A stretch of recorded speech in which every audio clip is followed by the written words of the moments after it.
Welcome to Duke, where we've done some exciting and groundbreaking investigations of stress, health, and well being. Let's start with the two Bobs. Our very own Bob Lefkowitz was awarded the Nobel Prize in 2012 on research related to stress pathways.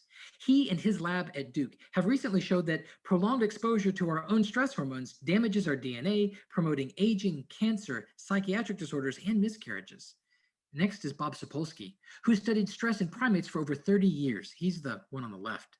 His finding that stress can wreak havoc with your metabolism, raise your blood pressure, burst your white blood cells, make you flatulent, ruin your sex life, and if that's not enough, it can even cause hippocampal atrophy. The bottom line is that stress comes from things that we can't predict and things that we can't control. Those are the only two sources from whence it came.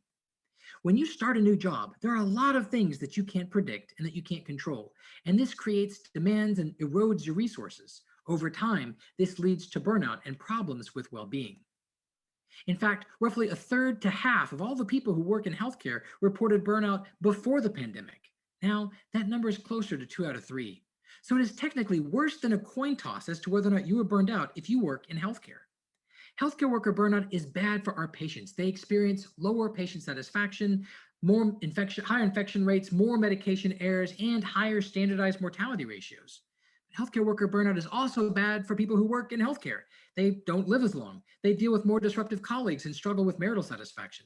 They have compromised immune system function, and they're more likely to be walking around with their arm in a sling or on a pair of crutches. They experience more traffic accidents and speeding tickets, and they have more difficulties with work-life balance, depression, PTSD, and thoughts of self-harm. Let's look at what happens in your brain when you get burned out from an evolutionary or a biological perspective.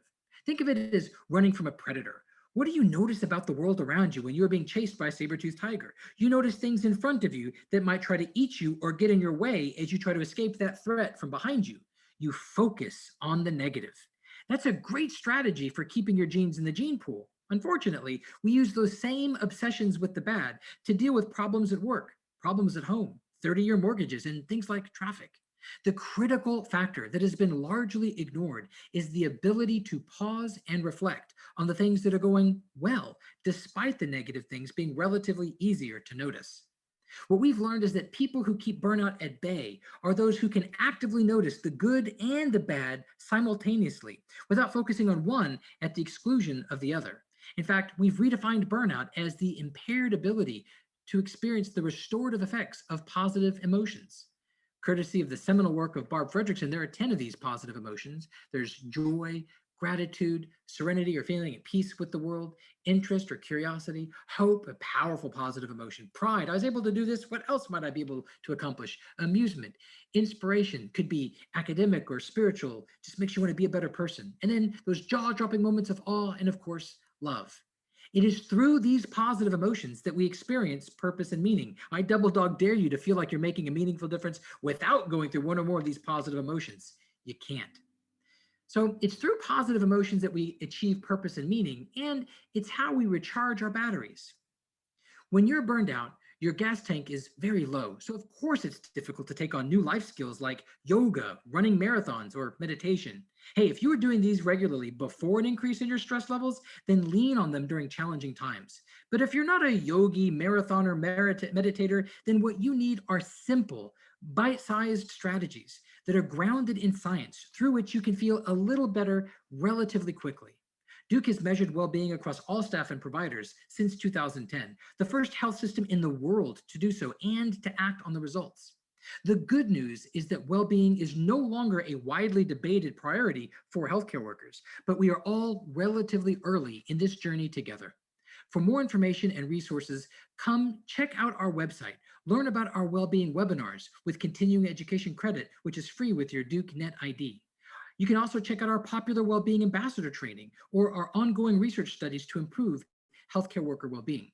Remember that part of your job is to be the light in the darkness for others who are struggling. So it's important to know about the well-being resources regardless of your current well-being. For a quick sampling of options, we have evidence-based tools for cultivating joy and playfulness, for awe and wonder, for cultivating gratitude, and for humor. We have them for cultivating your work-life balance and for hope, the ability to look forward to things again. We have one for cultivating curiosity and engagement, one for mindfulness. We have a fun one for cultivating perspective and one for the ability to give positive feedback to others. We have one for random acts of kindness and one for self-compassion, which is a very popular one. We have one for cultivating serenity or how to get more use out of your routines and rituals, how to use your strengths to get through difficult times. And we have the sleep tool, which is good for cultivating better sleep quantity and sleep quality. Please check out the multitude of resources within Duke Health, including through Duke Integrative Medicine, Duke PAS, and the Duke Center for Healthcare Safety and Quality. If you want to know one place where you can go to get all the resources covered in this session, go to bit.ly/Duke Well Support. Again, welcome to Duke. Thank you for watching and be well.